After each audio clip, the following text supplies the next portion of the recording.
Our first panel deals with a subject that seems to be everywhere these days, remotely piloted aircraft that are clearly here to stay and are clearly one of the key aviation safety issues of the year, if not the decade.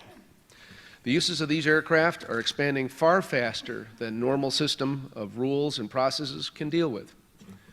There are pros and cons to this part of our industry, and our next panel is going to highlight the whole spectrum.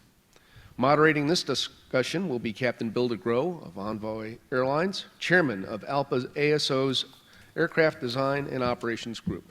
Bill, over to you. Thank you, Captain Hogeman, and good morning to all of you and those of you watching on the webcast. As Chuck said, my name is Bill Groh. I'll be moderating this panel on unmanned aircraft systems. When we get to the Q&A, of course, for the folks on the floor, we have microphones for questions from the floor, but also those online, go ahead and feel free to text those in, and we'll get to those as well. Over 100 years ago, the focus of aviation was on the solution of the problem of flight. But soon after the successes at Kitty Hawk, the Wright brothers sought to market their invention to find a business application. Over the decades that followed, new technologies and techniques were discovered to increase the safety and utility of aircraft, expanding its commercial use. We are now in the midst of a new vision for the use of aircraft, which leverages advances made in computers and miniaturization, namely the rise of unmanned aircraft. The challenge for unmanned aircraft is that the airspace in which all aircraft operate assumes that a human is on board, managing the aircraft's trajectory, making decisions regarding weather, system abnormalities, unplanned and unanticipated events, and importantly, collision avoidance. Today's panel seeks to provide information on the work being done to address the critical issues surrounding the safe integration of unmanned aircraft into the National Airspace System. We'll also learn about the industry's vision for the use of unmanned aircraft systems and how other regulating authorities are addressing these challenges. Certainly, one appropriate use for UAS is in high-risk operations such as volcanic ash plume surveys, increasing our knowledge of their composition, perhaps helping forecast their movements and facilitating manned aircraft avoidance of those hazards. In 2012, Congress mandated UAS integration into the National Airspace System, charging the FAA with accomplishing this by the third quarter of 2015. A significant challenge facing UAS is ensuring these aircraft can be operated safely within the National Airspace System alongside manned aircraft. At first glance, this might seem trivial to many since they see large airliners flying at high altitude and view remotely piloted aircraft, small size aircraft operating in the low altitude stratum. But while some remotely piloted aircraft can fit in the palm of your hand, others can be as large as a Boeing 737. Also, there are substantial manned aircraft operations done at low altitude, including helicopter emergency medical services, helicopter transport, firefighting, general and recreational aircraft operations. Not to mention that all aircraft have to take off and land. But first, a bit about terminology. The media has adopted the term drone to refer to unmanned aircraft, but that term leaves the impression that all these systems aren't very smart. The Department of Defense has adopted the term Unmanned Aircraft System, or UAS, because the operation of unmanned aircraft requires more than just the aircraft. The system includes the aircraft, the ground station and pilot, control link, and other support. Another term you may hear is RPAS, which stands for Remotely Piloted Aircraft. You may also hear the term RPA, which is, RPAS is Remotely Piloted Aircraft System. RPA is remotely piloted aircraft. You may also hear the term autonomous. That refers to an aircraft that once launched has no means for human intervention in controlling its trajectory. Because there's no human on board, other terms are used to describe certain limitations such as visual line of sight, VLOS, and beyond visual line of sight, BVLOS. There are also two categories of UAS.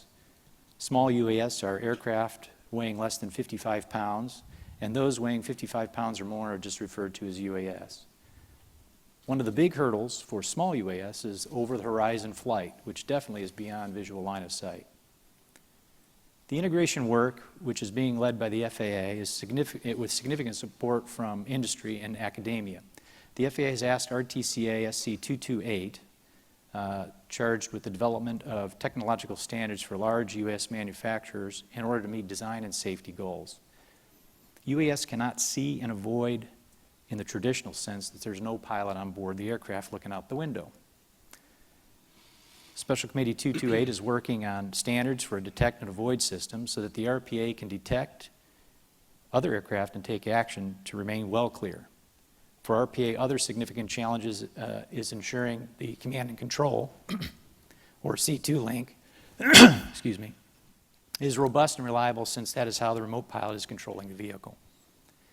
For small UAS, the FAA recently issued a notice of proposed rulemaking, whose comment period is now closed.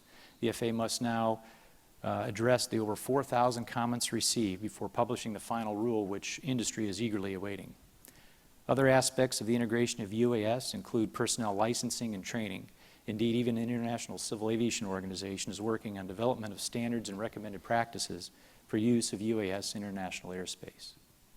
So where are we in this activity, and what is the vision for the future?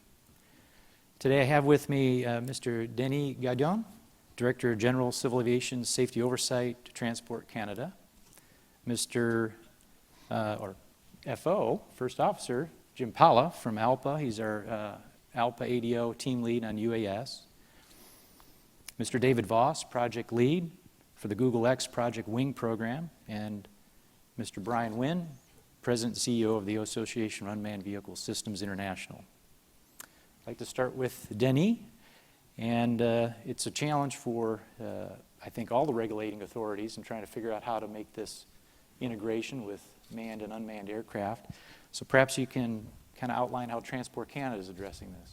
Absolutely. Thank you very much, Bill. And most definitely, this is a challenge, and it's a growing challenge for all of us. Transport Canada has presented in the high-level safety conference of ICAO last February approach to the rest of the world. And I think that we had some traction in regards of how we see this developing and how we should be managing the risk moving forward. So the proposed framework of Transport Canada moving forward is really in regards of weight, i.e. less than 2 kilograms, less than 25 kilograms, or above 25 kilograms as well. Is it a commercial or non-commercial operation? And as well as it within line of sight or beyond visual line of sight. So this is how we're approaching the development of the regs. Step by step only, because if we're starting to try to put a full reg package without truly understanding the technology that we have, and it's developing so rapidly that I think we would be failing. So we're starting this summer with a notice of proposed amendment only for things of less than 25 kilograms and within visual line of sight. So this is our first consultation going out this summer. So it's truly about trying to support the industry as well, regulate it well, and just do what we need to do as a regulator. In that regard, to better understand what's going on, what we did in Canada is we provided two airspace area to the large users and developers of UAVs. And one area is in Foremost, Alberta, and the second one is in Alma, Quebec. As well, we have a project going on right now with Amazon where you can play in the backyard of British Columbia to do some of the testing. So we're learning not only from them, but as well from a regulator what is important for us or not to regulate it moving forward. So luckily in 1996, one of our inspectors had a brilliant idea to put in their Canadian aviation regulation that we would regulate anything that goes in the airspace. So this was our hook actually last year when we decided to regulate UAVs. From this, we saw in 2010, we asked for anyone that wanted to operate UAVs to seek what we call an SFOC, a Special Flight Operation Certificate from Canada to be able to, in effect, use their devices. So we had 60 of those emitted in 2010. Believe it or not, in 2014, we had 1,460. So that became quite a challenge. So what we did is we provided an exemptions for the people using a device commercially with less than 25 kilos under specific conditions, the do's and the don'ts. Some of the don'ts is not flying within 9 kilometers of an aerodrome, not flying above 90 meters, being always 150 meters from populated areas, buildings, animals, and so on and so forth. And as well, we've created some of the best practices that we put in our website to support the people, not only the commercial folks, but as well the people using on the Sunday afternoon with their family, their devices. So there's a lot of information there that is available to people. A couple of things to understand well is that I believe that those devices will become more and more available. They'll become more cheaper. At one point in time, I think that we'll see people want to use them even recreationally beyond visual line of sight. And I think that's going to be the challenge for the regulator, especially if devices are becoming cheaper, then they'll be more available.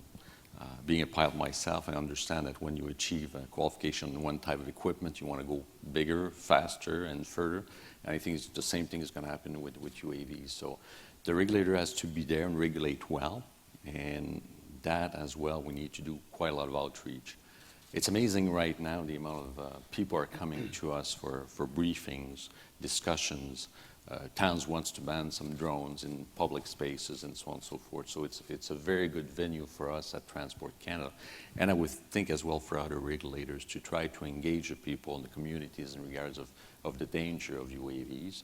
And for me, my biggest fear naturally could be that one of those devices could hit somewhat of a larger airplane with passengers on board. So we really, really need to outreach all of the people across the country to make sure that we let them know what the risks are and what they should and should not do with those devices. Thank you, Danny. Just another follow-up question. Is there coordination between Transport Canada, FAA, and other, are there other regulating bodies coordinating their efforts, or only is that occurring through ICAO? No, actually, it's way wider than this. We initially, as I said, we've presented our approach to ICAO in February. I think that in North America, we're kind of cherish, I guess, to have an economy that's flourishing, and as well that we have so many companies from an high-tech perspective that are developing quite a lot of devices. So I think that North America is probably in a position to influence the future in regards of regulating that segment of industry. That being said, not only we're doing outreach as well with our ICAO partners, but in the last couple of days I had some meetings with the FAA as well here, and we agree that we want as much as possible to exchange all the results from a consultative process from the NPA and PRM, I guess that you call in the States, so we can learn from one another and improve the system. Basically, as a regulator, for me, my concern is always, I want to regulate, I want to make sure things are safe, but I want to regulate well. So if we have a regulatory framework that doesn't really address the problem, or we're pushing too far, then people will just be outside of the reg framework, which will create some danger in the future. So yes, there's a lot of discussion across as many regulators as possible. Great. Thank you. Great. Jim, let's start with you, follow up with you anyway, as far as what ALPA's activity is in support of our members with respect to safe integration of UAS into the NAS. Yeah, good morning, everybody, and thanks for the opportunity to participate in the panel. It is truly a very interesting time to be involved in unmanned aircraft systems, or UAS, and to be part of the process to write consensus-based, common-sense regulations to ensure the safety of the airspace that we all use. As airline pilots, we have a vested interest to protect that system and to ensure that the new technologies are fielded in the safest manner possible. Although current emphasis is on the small, low-altitude UAS market, the long game is in the full integration of a full-size UAS into the national airspace system on a file-and-fly basis. The long-term goal is that the UAS will fly in the same airspace as manned aircraft and be treated equally with the ATC system. UAS designers and operators are pushing the boundaries and creating many new uses for the UAS. ALPA recognizes and supports many of the proposed uses of UAS that keep people out of harm's way, provided it can be done without introducing risk to other aircraft. Missions like smokestack and cell tower inspections currently require human beings to climb to the top to make the inspection at considerable risk. Eventually, a commercial UAS may complete these inspections quickly and easily with the human being remaining safely on the ground. Also, UAS may be making bridge and highway overpass inspections that in the past required shutting down one or more highway lanes, a thing of the past, thus reducing the resulting traffic jams. The UAS may even eventually supplement or even replace manned aircraft in selected operations that are dangerous, dull, or dirty. Missions like power line, pipeline patrol, precision agriculture, filmmaking, and news gathering are applications that may be suited better for a UAS. Google and Amazon are both developing and testing a UAS that can deliver small packages a relatively short distance from the distribution center. These operations will begin in less rural, less populated areas, but as technology proves itself, they are expected to move to larger and larger population centers. These operations will need to overcome many technological and regulatory issues before they become a reality. The current commercial development in the small, low-altitude UAS arena, the FAA has granted over 750 exemptions under the provisions of the 2012 FAA Reauthorization Act. These exemptions have allowed commercial UAS industry in the United States to finally begin to fly. ALPA has reviewed and commented on every petition. In 2008, the FAA established the Small Aviation Rulemaking Committee, or ARC, and earlier this year, the FAA released the Notice of Proposed Rulemaking for Non-Hobby Use of Small UAS. Once these rules are finalized, this will spur even more growth in the small UAS field.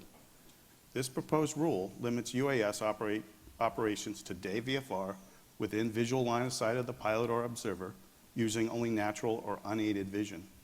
If this rule is adopted, these UAS will be limited to operate 500 feet below, max weight of 55 pounds, and a speed below 100 miles an hour. They do not encompass hobby UAS flights. These remain under the guidelines of the current FAA circular on model aircraft flying. ALPA participated fully in the small UAS ARC and helped develop the recommendations that we delivered to the FAA in 2009. We were the only pilot union invited to participate. We are pleased that the FAA has finally released the NPRM, but we are disappointed that they did not adopt more of the ARC's recommendations. As such, we have commented extensively on the proposed rules, and we are hopeful that the FAA will take our comments into serious consideration. ALPA is in them for the long haul, and we are committed to working with other stakeholders to ensure the safety of our airspace is protected. We were there with the FAA. We were there in the beginning with a project known as Axis 5 that was run by NASA in collaboration with FAA, Department of Defense, and other stakeholders. Axis 5 was tasked to look at U.S. integration of the national airspace for high-altitude, long-endurance UAS flights. This goal was achieved, and today DoD and NASA Global Hawk aircraft fly routinely in the NAS above flight level 500. RTCA, a Federal Aviation Committee to the FAA, was established the Special Committee 203 in response to the FAA's request to develop, through consensus, the standards for UAS technology. ALPA, along with other stakeholders, worked for almost 10 years to develop the basic standards needed to integrate UAS safely in the NAS. In the end, the number and complexities of the challenges became unwieldy, and the committee was disbanded in 2013. However, the FAA immediately stood up Special Committee 228, which was given a much narrower terms of reference of developing the minimum operation performance standards for two key technologies in UAS operations: the command and control link and the detect and avoid system. Again, ALPA has been there from the beginning and will be there to the end. These two critical new technologies are really what make UAS unique and very different from manned aircraft flying today. The command and control's integrity, security, and availability are vital to the safe operation of a UAS. This C2 link must be certified to a level that lost link is extremely rare and the link has an acceptable amount of latency. The C2 must have a robust security system that prevents individuals from hijacking the UAS. As a former Global Hawk pilot, I can tell you the most helpless feeling in the world is when the aircraft loses its link to the ground control station. Not only are you no longer able to control the aircraft, but you even don't really know where it is. It is programmed to perform its lost link maneuvers, but the aircraft may have other critical problems that may override this lost link programming. You really feel helpless when you have to call ATC on the phone and ask them to help locate your UAS that you are the pilot in command for, and then ask them where is it going. To make matters worse, this lost link can happen at any time, from cruising along relatively safely above flight level 500 or on an approach to land, or during a tower-directed go-around. Detect and avoid, or DAA, is another system critical to the safe operation of a UAS in proximity to other aircraft. Obviously, without a pilot on board, the UAS cannot meet the requirements of see and avoid of other aircraft as required by FAR Part 91-113. Legally, this can only be accomplished with a human pilot on board the aircraft using natural vision. To this end, the FAA has established another ARC, and one of its tasks is to identify areas of Part 91 that will need to be changed to enable UAS integration. This ARC is in its third year, and again, ALPA is the only pilot union invited to participate. The DAA system requirements and level of safety must be carefully considered. The DAA system needs to include an active collision avoidance system and must be capable of automatic operation in case of lost link. Along with the rewrite of Part 91, this current ARC has many sub-working groups to begin working on other key UAS issues, such as pilot certification and training, loss of C2 link, and beyond visual line of sight operation, to name a few. ALPA are also engaged at the international level supporting IFALPA's UAS representative. Just this year, ICAO has taken the step to establish an RPAS panel that will now begin to develop the international standards for RPAS operations. You can be assured that we will work to achieve the highest level of safety at the international level. In closing, it is ALPA's stated policy that the UAS needs to be designed and operated at a level of safety equal to other commercial operations. The UAS pilots must be fully trained and certified to the same level of proficiency and knowledge that are equal to its manned counterparts. Whenever a new technology is introduced into the NAS, there is the possibility of risk if it is done too quickly or without full consideration to the current users of the NAS. As airline pilots, we are one of the primary users of that system and have the responsibility to ensure that this technology is ready and safe before it is allowed to operate in the same airspace as airliners. Again, thank you for the opportunity to participate in this panel. Thank you, Jim.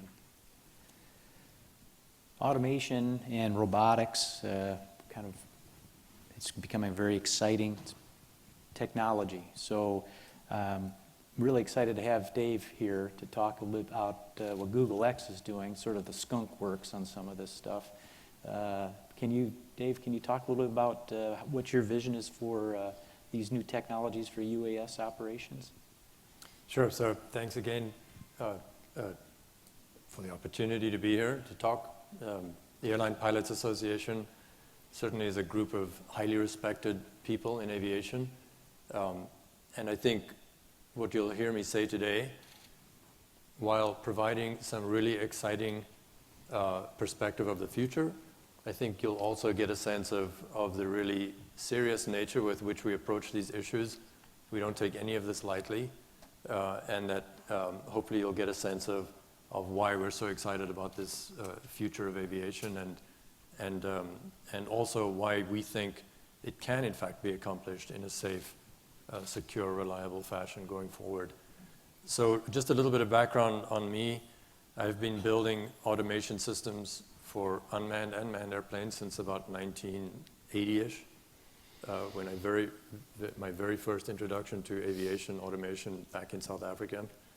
And given that perspective of how difficult it is to get mathematics and physics to do what you think they're going to do, or what you expect them to do, when you write the equations of motion and when you turn them into real automation and when you finally go and test it, having gone through all of the challenges and trials and tribulations of not only the development process, but also the production elements, how to ensure appropriate quality keeps getting delivered, and the system continues to deliver what you think it does long after you think you've finished or you officially have finished the technology development aspects. So that's sort of the perspective from which I come to this problem. The most recent company I had built and sold to Rockwell Collins was Athena Technologies. That company played a significant role in bringing automation and real automation and safety and security and reliability to UAVs in the DoD market space.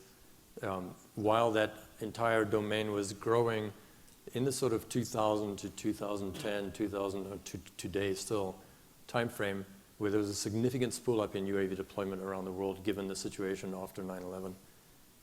And in that process, fielding systems that included redundancy architectures and solutions, single string solutions, but really pushed the bar in terms of accomplishing extremely high levels of reliability and performance capabilities, even though the systems were brand new and getting fielded into the marketplace at a very high rate to support ongoing activities in Iraq and Afghanistan and other areas around the world.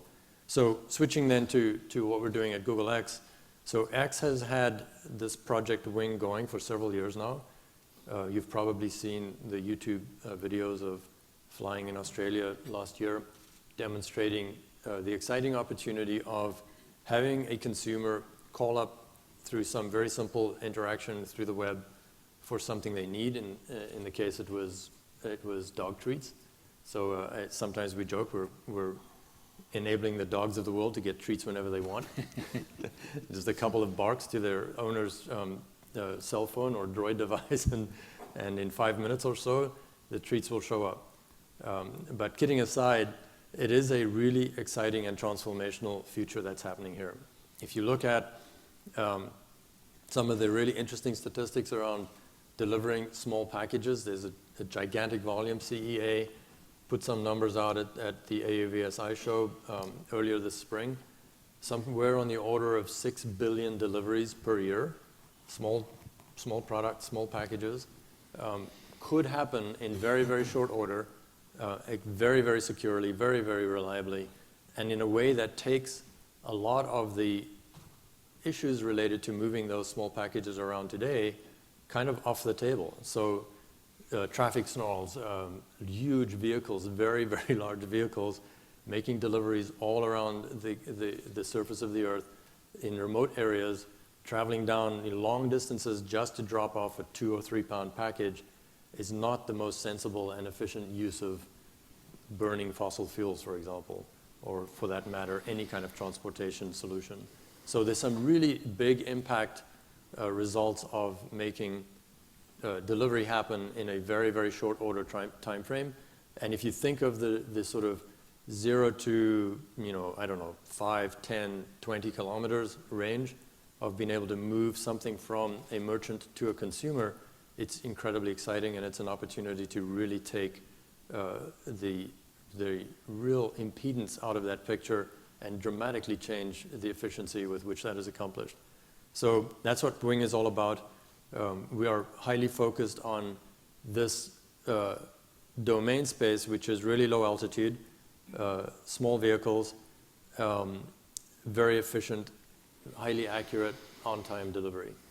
That for us is a significant future and society-changing capability to bring online.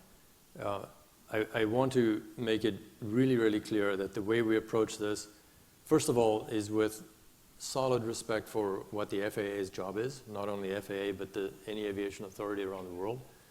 We understand and fully respect that safety of aviation in general, but also the public in the air, and both in the air and on the ground, is paramount. And we pay solid respect to that.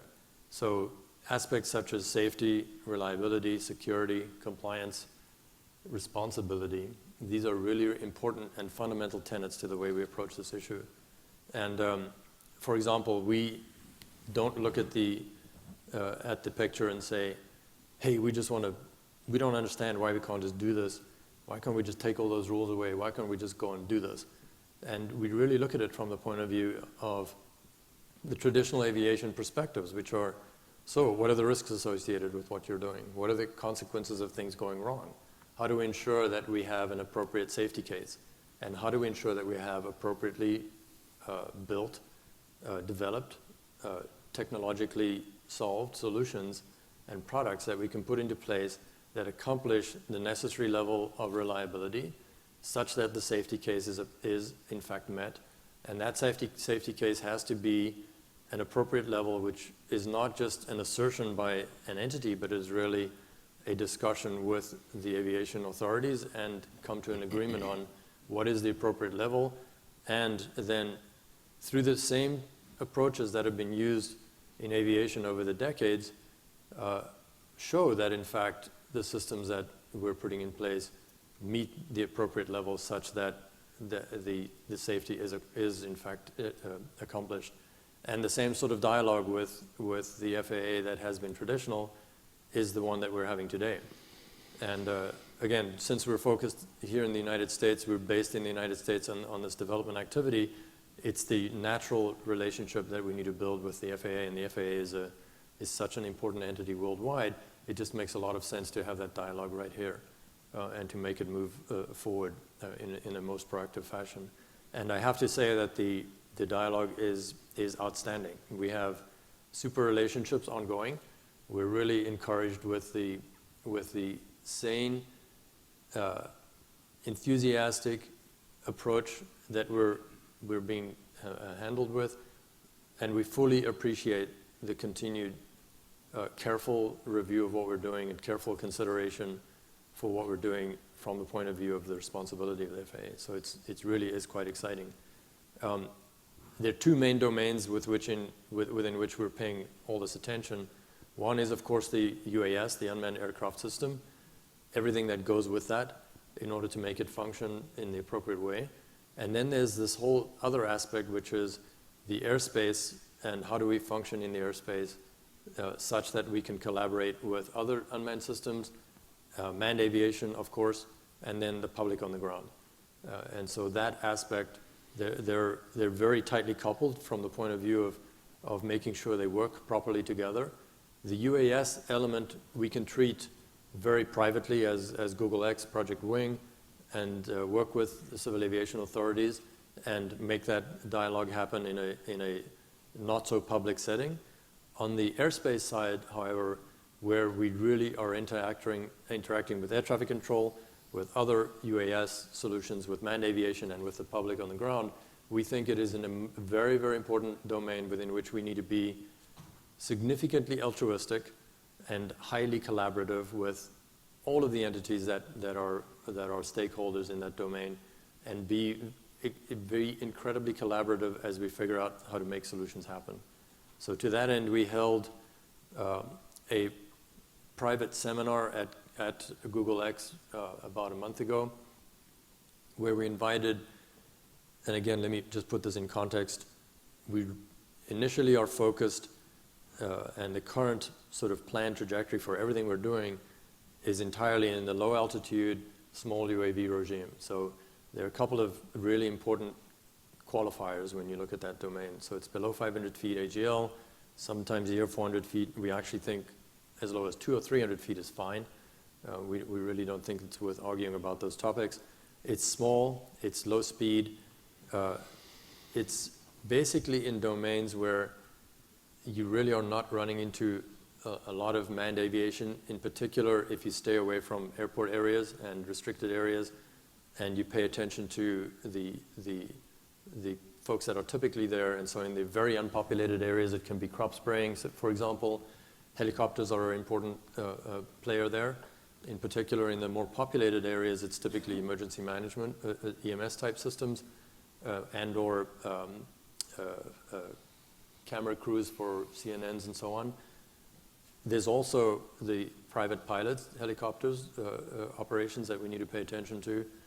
But it significantly narrows the context with which we have to initially pay attention to and prove credibility if we basically try to go where there's not a tremendous high concentration presence of manned aviation today, and then we can figure out solutions that work there and really prove the capability and scale into the higher population areas over which we want to operate as we show the credibility and the safety and the security and reliability of the system. In those domains, there's some really interesting opportunities to take what manned aviation has been paying attention to over the past few decades in the context of safety, in the context of improved reliability and improved security, and implement them and make them happen.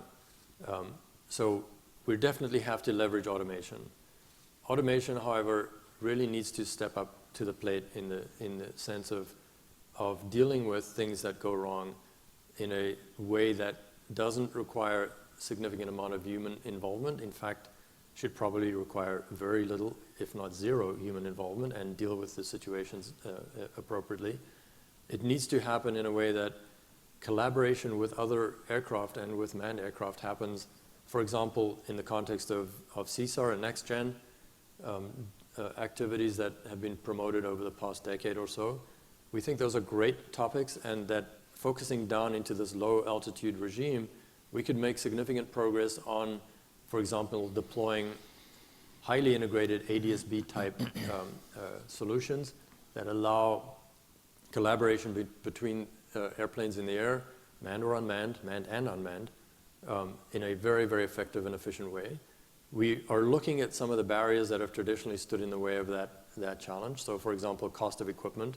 And we're targeting and deploying and developing ultra-low-cost ADS-B type solutions that can really enable this to happen. So, for example, one really interesting topic in the context of next-gen and CSAR, for that matter, is fielding such ultra-low-cost ADS-B solutions such that everything that's in the air is completely integrated. Everything knows where everything else is. So information such as basically position, velocity, and intent is available to everyone. Everyone is able to be securely authenticated as appropriately good citizen users of the airspace. That continued collaboration allows a long-term sort of mission planning or flight planning activity to be ongoing all the time in real time.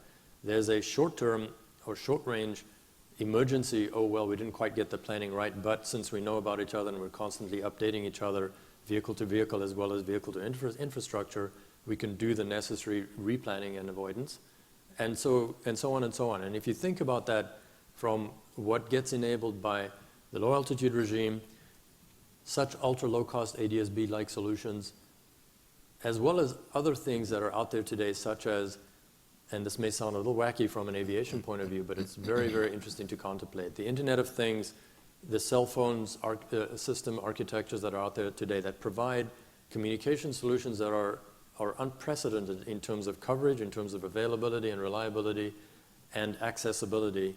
It really gets very, very interesting in terms of the numbers that we can accomplish for targeted levels of safety, targeted levels of reliability, and the ability to be an integrated airspace solution.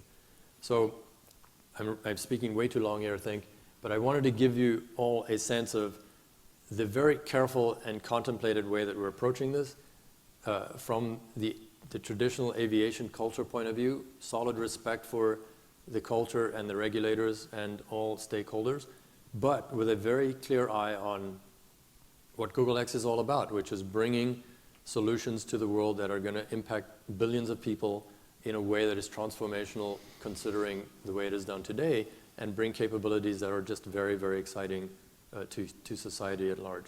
So thank you. Thanks, David. It's pretty exciting stuff, so I appreciate it.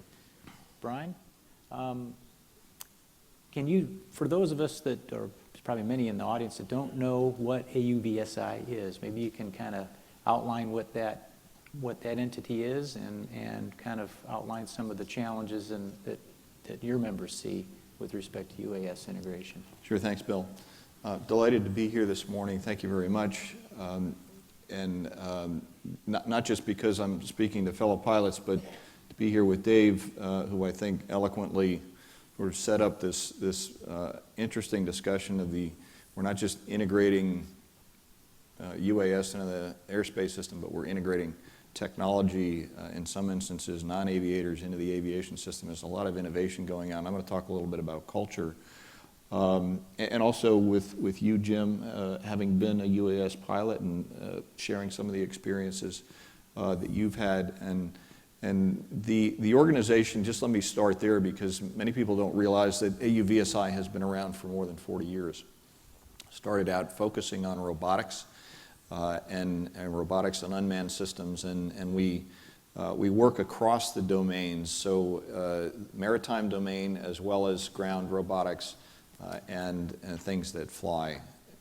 And one of the discussions that we've been in at the board level is what are the technologies that are common across those different domains, and how can we benefit from learning in one domain and transfer that knowledge and information to another domain. Yesterday, I was in Ann Arbor at an automated vehicle symposium, which we run with the Transportation Research Board, and I was with another fine Google person, Dave's colleague, Chris Urmson, who works on automated vehicles. And he and I started a conversation that Dave and I have been in for some time, which is how do we learn from what's going on in one domain and actually scale and accelerate the adoption and the advancement of technology in another domain. And it's a very, very interesting contrast to come from that symposium and come here, because in the aviation world, of course, we have an extremely high level of safety. And the question is, how do we integrate UAS into the National Airspace System and not compromise that safety? And indeed, with some of the technologies that we're working on, how do we improve the safety? Detect and avoid, sense and avoid, I think would be a marvelous technology for some of us who have had traffic called by any number of facilities that we never saw. It's not really a function of whether or not we're going to hit that traffic, but gee, it would be sure nice to see it if we could, and sometimes we can't see it for one reason or another. It turns out there are a lot more things to hit down here, and and we're coming from a completely different place on the ground side of things, particularly in the automotive world, where we kill north of 300,000 people, 30,000 people a year on the roads, and maim untoward numbers beyond that. And somehow we've gotten to a place where that's acceptable. How many people drove here in a car on the way over? Let me see the hands. Come on. You guys are still alive out there. I expected a lot more hands to go up, frankly. Well, you got a bunch of airline pilots here. Yeah, everybody flew in helicopters. But the long and the short is that we took a much higher degree of risk getting in a car and driving up Route 95 than we did if you flew in from Detroit. And it's really, to me, it's part of AUVSI's challenge to try and figure out how do we equalize that? How do we make it safer and more efficient to move people and goods? Robotics and unmanned systems are the technologies, as one of my close colleagues said, it's where the internet sort of meets the physical world, if you want to blow it out to that large context. And how do we benefit from that? There is a lot of work to be done in all of these domains, but obviously we're talking about the air domain today. And as a pilot, that's probably my favorite domain, although I came from more or less the automotive business in my previous organization. The organization, AUVSI, has been very involved with the NPRM. We've been very involved with the UAS Aviation Rulemaking Committee. I co-chair with your own Mark Reed from ALPA the Beyond Visual Line of Sight working group on the UAS ARC. And I completely agree with you, Jim, that the work that we are doing on that ARC and that is coming into the FAA through the ARC from a whole variety of organizations, in some instances led by technology leaders like Google, but NASA Ames, where we have a big conference next week talking about detect and avoid, talking about C2. How do we advance these technologies and the safety cases to a point where we're not only meeting the safety standards in the aviation world, but we're actually bringing technologies into the aviation space that will make it safer for everyone. There is a tremendous amount of opportunity and low-hanging fruit just with what is addressed in the NPRM that's out there. We want to get that rule finalized as quickly as possible for a variety of reasons. The organization, AUVSI, did a forecast that we released in 2013, and we're in the process of updating, which demonstrated that in 10 years, once we have access to the National Airspace System, we'll create over $83 billion in economic activity in this community alone, and over 100,000 new jobs. That does not include the value add to other significant industries whether it be just from the standpoint of economic value add or safety increases, but we're looking at the major industries that literally make the economy go: oil and gas, insurance, real estate, motion pictures, newsmaking. It goes across the board, construction. There are just a large number of industries that want to utilize this technology because it adds tremendous value to their business models, and in some instances, more importantly, it increases the safety of their operations. That's an important point that I want to come back to in terms of how this technology gets adopted. But initially, we're about to release a report that we've done on the first 500 exemptions that have been granted by the FAA while we're waiting for final rules for smalls. We've got, I think, more than 800 now folks that are out there, entities, some individuals, many companies that are operating under exemptions of the 2012 Act Section 333 exemptions. And we're looking at where those industry trends are. Obviously, these are very simplistic, very low-risk operations, as are really contemplated in the NPRM. Under 500 feet, as Jim indicated, visual line of sight, daytime operations only, away from people, away from airports. And there alone, we're unlocking a tremendous amount of value. And that's airspace that's not used very well today. It is used, so we need to be extremely careful, hence visual line of sight, daytime operations, et cetera. But the people that we'd potentially be conflicting with in many of these instances are knowable folks, and there are ways of dealing with that.